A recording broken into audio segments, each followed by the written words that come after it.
प्रश्न रहेको छ, राष्ट्रिय पाठ्यक्रम प्रारूप 2076 का अनुसार शिक्षाका राष्ट्रिय उद्देश्यहरू कति भए?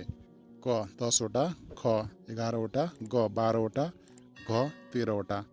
यसको सही उत्तर हो अप्सन नम्बर ग 12 वटा।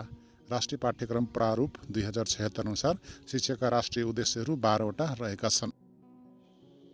त्यस्तै गरी दोस्रो प्रश्न यस प्रकार रहेको छ, राष्ट्रिय पाठ्यक्रम प्रारूप 2076 का अनुसार शिक्षाको उद्देश्य कुन हो? क प्रत्येक व्यक्तिमा अन्तर्निहित प्रतिभा प्रस्फुटन गरी व्यक्तित्व विकास गर्ने, ख व्यक्तिको सामाजिकीकरणमा सहयोग गर्दै र सामाजिक सद्भाव सहिष्णुता र राष्ट्रिय एकता सुदृढ गर्ने, ग सामाजिक न्यायमा आधारित समृद्ध राष्ट्र निर्माणको लागि मानव संसाधनको विकास गर्ने र घ माथिका सबै हुन्। यसको सही उत्तर हो अप्सन नम्बर घ माथिका सबै हुन्। प्रश्न नम्बर 3, शिक्षाको राष्ट्रिय उद्देश्य कुन आधारमा निर्धारण गरिएको हुन्छ? क शिक्षक विद्यार्थी अभिभावकको चाहना, ख राष्ट्रिय तथा अन्तर्राष्ट्रिय परिवेश, ग व्यक्ति समाज र राष्ट्रको विकास, ख राष्ट्रिय पाठ्यक्रमले निर्दिष्ट गरेको आधारमा। यसको सही उत्तर हो अप्सन नम्बर ग व्यक्ति समाज र राष्ट्रको विकास। शिक्षाको राष्ट्रिय उद्देश्य व्यक्ति समाज र राष्ट्रको विकासको आधारमा निर्धारण गरिएको हुन्छ। त्यस्तै गरी प्रश्न नम्बर 4 यस प्रकार रहेको छ, शिक्षाको राष्ट्रिय उद्देश्य निर्धारण गर्दा कुन कुन कुरामा जोड दिएको हुन्छ? क राष्ट्रिय तथा अन्तर्राष्ट्रिय परिवेश, ख शिक्षाको नीति तथा कार्ययोजना, ग संविधानले निर्दिष्ट गरेको उद्देश्य तथा शिक्षाको सार्वभौम सिद्धान्त, घ शिक्षाका तहगत र विषयगत उद्देश्यहरू। यसको सही अप्सन हो अप्सन नम्बर ग संविधानले निर्दिष्ट गरेको उद्देश्य तथा शिक्षाको सार्वभौम सिद्धान्त। प्रश्न नम्बर 5, शिक्षाका राष्ट्रिय उद्देश्य तलका मध्ये कुनसँग सम्बन्धित हुन्छ? क व्यक्ति समाज र राष्ट्रको विकास, ख नागरिक समाज, ग विद्यालय शिक्षक र विद्यार्थी, र घ अन्तर्राष्ट्रिय परिवेश। यसको सही उत्तर हो अप्सन नम्बर क व्यक्ति समाज र राष्ट्रको विकास। शिक्षाका राष्ट्रिय उद्देश्य व्यक्ति समाज र राष्ट्रको विकाससँग सम्बन्धित हुन्छ। त्यस्तै गरी प्रश्न नम्बर 6 यस प्रकार रहेको छ, शिक्षाका राष्ट्रिय उद्देश्यहरू तलका मध्ये कसले निर्धारण गर्छ? क पाठ्यक्रम विकास केन्द्रले, ख शिक्षा विज्ञान तथा प्रविधि मन्त्रालयले, ग विश्वविद्यालयले, घ नेपाल सरकारले। यसको सही अप्सन रहेको छ अप्सन नम्बर घ नेपाल सरकारले। शिक्षाका राष्ट्रिय उद्देश्यहरू नेपाल सरकारले निर्धारण गर्छ। प्रश्न नम्बर 7, शिक्षाको राष्ट्रिय उद्देश्य निर्माणको आधार दिएका मध्ये कुन हो? क व्यक्ति समाज र राष्ट्रको आवश्यकता, ख देशको राजनीतिक दर्शन, ग देशको सामाजिक सांस्कृतिक आधार, घ माथिका सबै। यसको सही उत्तर हो अप्सन नम्बर घ माथिका सबै। प्रश्न नम्बर 8, स्थानीय र आधुनिक पेसा, व्यवसाय र प्रविधिको अवसर र चुनौतीहरूको जानकारी राखी स्वावलम्बी हुने कुन तहको तहगत उद्देश्य हो?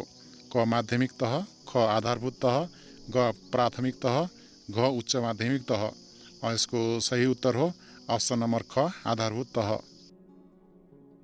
प्रश्न नम्बर 9, प्राथमिक शिक्षाको आधारभूमिमा आधारभूत शिक्षाका तहगत उद्देश्यलाई दृष्टिगत गरी आधारभूत तह 1-8 का सक्षमता कसरी तय गरिएको हो? क परिवर्तित परिस्थितिसँग एकीकृत गरेर, ख प्राथमिक र निम्न माध्यमिक शिक्षाका तहगत उद्देश्यसँग एकीकृत गरेर, ग शिक्षाका राष्ट्रिय तथा अन्तर्राष्ट्रिय उद्देश्यसँग एकीकृत गरेर, घ शिक्षाका व्यावसायिक तथा ऐच्छिक विषयको उद्देश्यसँग एकीकृत गरेर। यसको सही उत्तर हो अप्सन नम्बर ख प्राथमिक र निम्न माध्यमिक शिक्षाका तहगत उद्देश्यसँग एकीकृत गरेर। त्यस्तै गरी आजको 10औं प्रश्न रहेको छ, बालबालिकाको चाहना, आवश्यकता तथा समस्याहरू तलका मध्ये कुन सक्षमताले समेटिएको हुन्छ? क राष्ट्रिय उद्देश्य, ख सिकाइ उपलब्धि, ग विषयगत सक्षमता, घ तहगत सक्षमता। यसको सही उत्तर हो अप्सन नम्बर घ तहगत सक्षमता। बालबालिकाको चाहना, आवश्यकता तथा समस्याहरू तहगत सक्षमताले समेटेको हुन्छ। प्रश्न नम्बर 11, राष्ट्रिय पाठ्यक्रम प्रारूप 2076 ले निर्धारण गरेको विद्यालय शिक्षाको दृष्टिकोण कुन हो? यहाँ दिएको 4वटा अप्सनहरूमध्ये सही अप्सन रहेको छ अप्सन नम्बर क समाजवाद उन्मुख सामाजिक न्यायमा आधारित समृद्ध राष्ट्र निर्माणका लागि सक्षम र प्रतिस्पर्धी नागरिक विकास गर्नु। राष्ट्रिय पाठ्यक्रम प्रारूप 2076ले निर्धारण गरेको विद्यालय शिक्षाको दृष्टिकोण हो। त्यस्तै गरी 12औं प्रश्न यस प्रकार रहेको छ। आधारभूत तह कक्षा 1-3 को शिक्षामा एकीकृत सिद्धान्त अनुसार 6वटा विषय सम्बन्धी क्रियाकलाप सञ्चालनका लागि कति पाठ्यघण्टा र वार्षिक कार्यघण्टा निर्धारण गरिएको छ?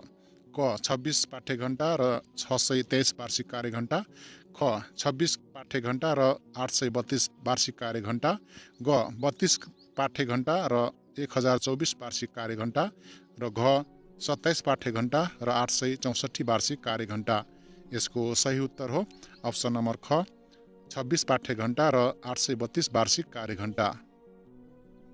प्रश्न नम्बर 13। विद्यार्थीको रुचि, क्षमता, सिकाइको गति, पाठ्यपुस्तकको सर्वसुलभतालाई समेत ध्यानमा राखी राष्ट्रिय पाठ्यक्रम प्रारूपको ढाँचाभित्र रही कस्तो नीति अवलम्बन गरिनेछ? क स्थानीय पाठ्यपुस्तकको विकास, निर्माण र प्रयोग, ख बहुपाठ्य पुस्तकको विकास, निर्माण र प्रयोग, ग समावेशी पाठ्यपुस्तकको विकास, निर्माण र प्रयोग, घ राष्ट्रिय पाठ्यपुस्तकको विकास, निर्माण र प्रयोग। यसको सही उत्तर हो अप्सन नम्बर ख बहुपाठ्य पुस्तकको निर्माण, विकास र प्रयोग। त्यस्तै गरी 14औं प्रश्न यस प्रकार रहेको छ। राष्ट्रिय पाठ्यक्रम प्रारूप 2076 अनुसार बाल विकास शिक्षाका सक्षमताहरू कतिवटा कायम गरिएका छन्? क 3वटा, ख 4वटा, ग 5वटा, घ 6वटा। यसको सही उत्तर हो अप्सन नम्बर घ 6वटा। राष्ट्रिय पाठ्यक्रम प्रारूप 2076 अनुसार बाल विकास शिक्षाका सक्षमताहरू 6वटा कायम गरिएका छन्।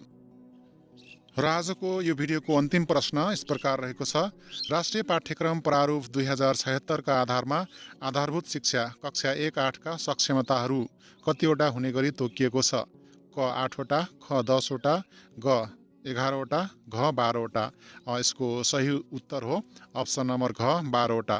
राष्ट्रिय पाठ्यक्रम प्रारूप 2076 का आधारमा आधारभूत शिक्षा कक्षा 1-8 का सक्षमताहरू 12वटा हुने गरी तोकिएको छ।